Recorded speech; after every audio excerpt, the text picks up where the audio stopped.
Negative thinker ka ba? Subukan mo tong sasabihin ko sa'yo and for sure makakatulong to sa'yo. Hey, I'm Jeric and I make content on planning your life so you can reach your full potential for the glory of God. Kung palagi ka nag-iisip ng mga negatibong bagay, hindi mo kasalanan yan. It's an automatic function of our brain to find negative things para maprotektahan ka niya. In fact, ang tawag natin dyan sa mga negative thoughts na hindi tayo aware na pumapasok sa isip natin ay ANTs or automatic negative thinking or automatic negative thoughts.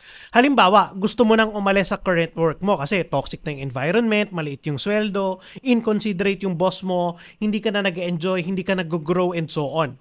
Pero kapag naiisip mong umalis, natatakot ka. Bakit? Kasi baka ma-reject ka, walang tumanggap sa'yo, at marami pang ibang dahilan. May mga automatic negative thoughts na biglang pumapasok sa isip mo nang hindi ka aware. Or sa relationships, kapag may conflict kayo ng partner mo, lagi mong naiisip na hindi ka mahalaga sa kanya or hindi ka pinapakinggan o kaya naman katapusan na nung relationship nyo. O kaya naman sa finances, lagi kang nag-worry kung saan mo kukunin yung panggastos mo to the point na hindi ka na makapag-function ng maayos. Ilan lang yan sa mga examples. Now, just because it's automatic doesn't mean na wala ka nang magagawa. Share mo naman sa comments kung paano mo nararanasan at ano yung mga naiisip mo during those moments.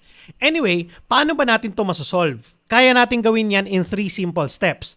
Step number 1, identify mo ano yung specific negative thoughts na meron ka. Ano yung mga sinasabi mo sa sarili mo that causes you to feel discouraged? Ano yung line of thoughts na nagpaparamdam sa'yo ng worry, anxiety, at iba pang mga negative feelings? Step number 2, break it down. Tanungin mo yung sarili mo bakit mo naiisip yung mga yan. Ano yung mga ebidensya mo para maisip mo yung mga ganyang bagay? Halimbawa, bakit mo naiisip na walang tatanggap sa'yo kapag nag-apply ka sa ibang trabaho? Anong ebidensya mo na marereject ka lang or imposible na para sa'yo na makahanap ng mas magandang kumpanya or opportunity? Step number 3 is to do something about it. Yung pag-process natin ng automatic negative thoughts or ANTs, first step lang yan. Dapat syempre may gagawin ka. So tanungin mo yung sarili mo, ano yung mga pwede mong gawin para ma-ensure yung best possible results? Paano ka mas magiging employable? Ilista mo yung mga bagay na kaya mong gawin para malutas mo yung mga negatibong naiisip mo. Sabi nga sa 2 Corinthians chapter 10 verse 5, we destroy arguments and every lofty opinion raised against the knowledge of God and take every thought captive to obey Christ. Take every thought captive. Imbes na ikaw yung nakukulong sa mga negatibong naiisip mo, take responsibility for it. Hindi porket naisip mo, totoo na yon.